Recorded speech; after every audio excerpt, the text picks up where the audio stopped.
Жашоонун кызыкчылыгын таштаса, акыретте азаптан кутулат. Ичи тардыкты таштаса, кыяматта эл алдында ал макталат. Бийликке кызыкпаса, акыретте урмат сыйга бөлүнөт.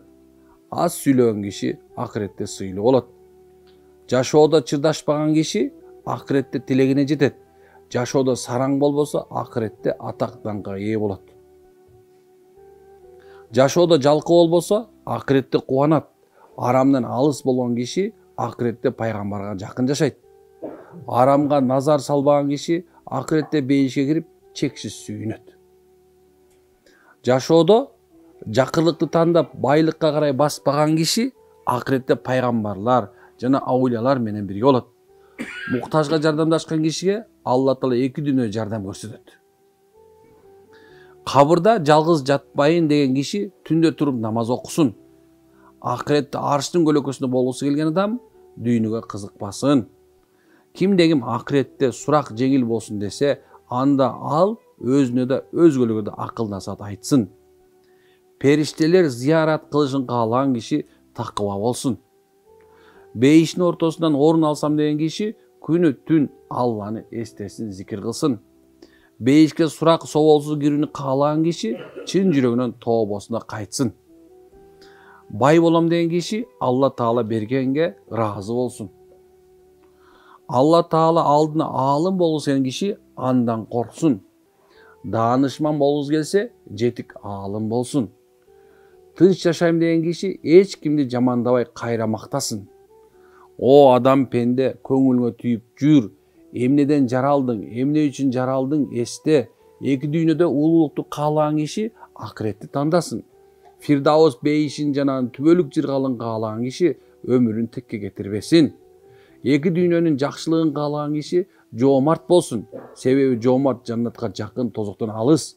Дилинин нурдуу болушун каалаган киши дайыма ой жүгүртсүн жана ар бир иштен сала калсын. Сабырдуулукту, таза тилди жана таза дилди каалаган адам жалпы мусулмандардын күнөөлөрүнүн кечиришин көп тилесин деп бул Таврат китебинде айтылган экен. Ад-дину насихат. Дин бул насаат. Бардык пайгамбарлардын иши насаат кылуу, эскертүү гана болгон. Ошондо Таврат китебинде да ушинтип айтылат экен. Адамзаттын пайдасы үчүн түшүрүлгөн китептер булар. Кимде ким Алланын китебине көңүл бөлүп турган болсо, Аллах Тааланын китептерине көңүл бөлүп турган болсо, анан эч бир зыян таппайт, бир гана пайда табат. Кимдер зыян табат? Ким Алланын китебинен безген болсо, ким Алланын китебин алыстаган болсо, ким Алланын пайгамбарын алыстаган болсо, Алланын досторун алыстаган болсо, Алланы эстеген жамааттан алыс болсо, ошондой эле ким Алланы эстеп, эскертип аткандардан качкан болсо, алар бактысыз болуп эсептелет. Бактылуулар, субханалла, насааттан насаат алат, үлгү нерседен дайым үлгү алат. Демек ушундай экен. Демек тууганым мынакей, ушул бир нече осуятты угат экенбиз, машалла жашоо зап кеткенбиз. Ал эми куттуу билимде биздин Жусуп атабыз ушундай деп бизге түшүндүрүп кетти. Кудайымдын мээрими асыл келет. Далай сонун жакшылыкты өзү берет, билимдүүнү өзүнө жакындаткын, акылын ук, бекем тут, сөзүн анын. Эки жүздүү бу дүйнө кетет алдап, осол болбой, сак болгон жолу тайгак. Жасанып, орой берип көңүлдү алат, көңүл берсең жүз үйрүп кетип калат. Өлүмдү унутпа, ойлон, тынба, кокусунан бастырба, ажал шумга. Уктай бербе капарсыз, уйку душман, бийлигине мас болбо, боорун бутман, бүгүнкү жыргалыңа багын, эртеңке кам көрүн, ага сабын. О дүйнөдө жыргалды түбөлүк берет, түбөлүк үчүн баасы да кымбат келет, каалайсыңбы жакшылык адам болгун, түбөлүк жыргалыңа жетет колуң. Аттың дүйнө, алкайым десең Кудайым чеги болбойт, өмүр бой ырахат берип, ал өзү колдойт.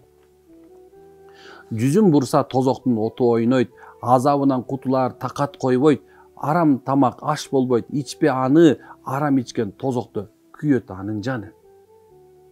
Аттың, баардык элге жакшылык пайда тиле, жамандыкты көздөбө, ал иш күнөө, шарап ичпе, бузуктук ишке барба, бул экөө бүт ордоңду бузат анда. Туулган соң өлөбүз, жан жок өлбөс, атың калсын артыңда мезгил жеңбес, өмүр кочуш кум сымал турбай тагат, жаманбы же жакшыбы атың калат. Өмүр сени азгырып термей берет, көз ирмебей уйкуну кууш керек, шалакылык уйкуга алып келет, уктап калган ишиңе бербейт эсеп. Аттың дүйнө, жакшыларды урматтап сый көрсөткүн, бул дүйнөдө боорукөр болуп өткүн, алыс болгон оюңдан ушул чакта жыргалыңа алдамы өмүр кыска. Жеткенче күч кубатың кыл аракет, жазабасаң жаналыгын кечиргин деп, жазабасаң жалыңын кечиргин деп, жазабасаң кечирим сурай көргүн, сыйынып тооба кылгын Кудай дегин. Алтын күмүш казнага жашырбагын, не чогулсаң элге бер, чачкын барын. Өзүң өлсөң байлыктан пайда канча, уул кызын түгөтөр баарың чача, көзүң барда байлыкты чачкын кенен, эсептебе өзүңө кылба белен. Күн өтөр, келер мезги эсептешер, энжиңе куш келбесин кырсык бекер, бапасыз бул дүйнө көңүл бөлбө, ишенбе, кетет бир күн тепсеп жерге. Адам, кубат күчүң бийлик берген, бийлигиңе койбосоң ойлон бекем, өзүмчүл ачкөздүккө көнгөн адам, өлсөң калар, малды чач азыртан. Ажал келсе байлыкты кармоочу жок, калат малың артыңда, такыр пайдасы жок. Тамагыңды чактап ич, тооба кылгын, аз сүйлөп, көп дүйрөн угуп тургун. Камкор бол, жетим жесир кедейлерге, жакшылыгың жайылып жетсин элге, ушакчыны өзүңө жакындатпа. Калпычы кыт мурады алыс, өзүңөн алыс карма. Мындай жандар зыяндуу баарысынан, зыяндуулар түбүнө сага душман, жакшылык кыл, күнөөдөн алыс болгон, Кудайым бир өзүңө болот калыс. Токтоо болуп сак болуп уктабагын. Токтоо болуп сак болуп уктабагын. Үргүлөбө, унуткун башкасын сен. Дин менен дүйнө дайым турат каршы, жолу башка эки айры туткан жакшы. Дүйнөгө динди кошом деп түшүк тартпа, бирикпейт билип койгун, ал экөөнүн жолу башка. Бирин тутсаң алыстап бири качат, бирөөгө карма экөөнү куру азап, бул дүйнө жортуп жүргөн бороон шамал, бир капта бай түшүрүп кетип калар. Бакыт келер, баш багып дарбазаңа, көңүл бурсаң жүз бурат ал башкага, байым десең ал сени кедей кылат, атак десең айланып жерге урат. Ачкачылык жаныңда токчулуктун, дөөлөтүңдүн жанында мээнет уккун, өз напсыңды тыя бил, кутман элик, кумарыма жол бербе, кармай берип. Алар душман, башкача мамилеси, жакындашсаң, жат болуп качат өзү. Жакшылыкты жасасаң кырсык кылат, ачуулансаң аттыңай, алдыңа сени моюн сунат. Өзүңдү ойлон, напсыңды чындап тыйсаң, бегиң болор билимиң, илимиң хан. Бул дүйнө сени касың, кутман душман, тузагы бар экөөнүн сага туткан деп, биздин субханалла, биздин Жусуп атабыз дагы айтып кеткен күн көп экен, просто субханалла, ушундай нерсе. Илгерки биздин ата-бабалар ушинтип бизге так туура, эч бир эмеси жок, ушун жөнөкөй сөз менен түшүндүрүп берген. Биз болсок ошону унутуп бартабыз. Эскисин билбеген адам жаңыча жашай албайт. А жаңыны тутуп, эскини уткан адамдар дайым адашат. Ошонун себебинен эскибизди унутпашыбыз керек. Ким экенибизди унутпашыбыз керек. Биздин атабыз мусулман болгон, машалла. Биздин ата-бабалардын баары ахлактуу болгон, мээнеттүү болгон, адептүү болгон, жашоолорунда өзүнүн ордун билген. Эркек эркектей ордун билген, аял аялдай ордун билген. Ошонун себебинен биз кыргыз улут дин болуп келгенбиз.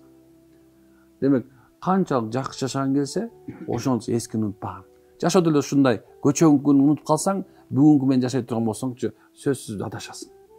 Ошон үчүн көчө ким экениң болгонун унутпаш керек. А эртең ким болорун ким билет? Силер менен бизден мурункулардын баардыгы тең кетти го туурабы? Канча дүңгүрөтпөсүн дүйнөнү иштеп кетти. Демек, сиз менен биз өзүбүзгө алып кете турган нерсени чактап алышыбыз керек. Чакташ керек. Чоң бир алымдардын бири күнөө кылгыла дейт, канча көтөрүп алып жооп бере алган болсоңор. Сооп кылгыла дейт, канча жете турган болсо дейт.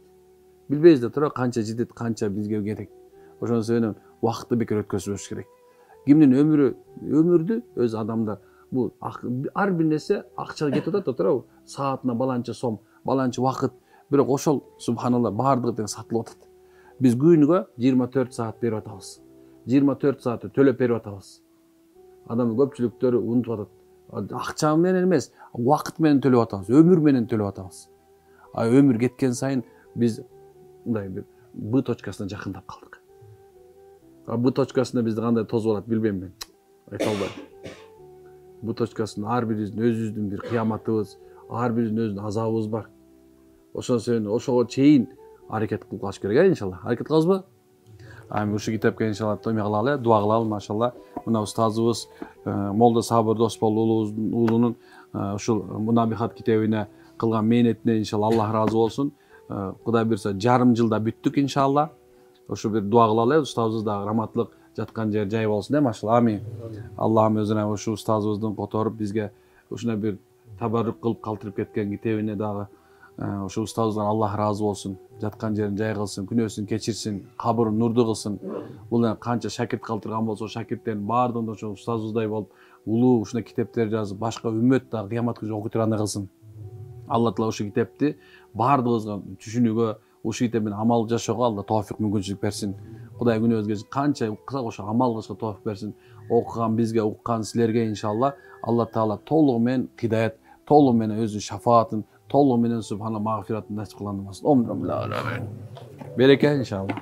Алла ыраазы болсун.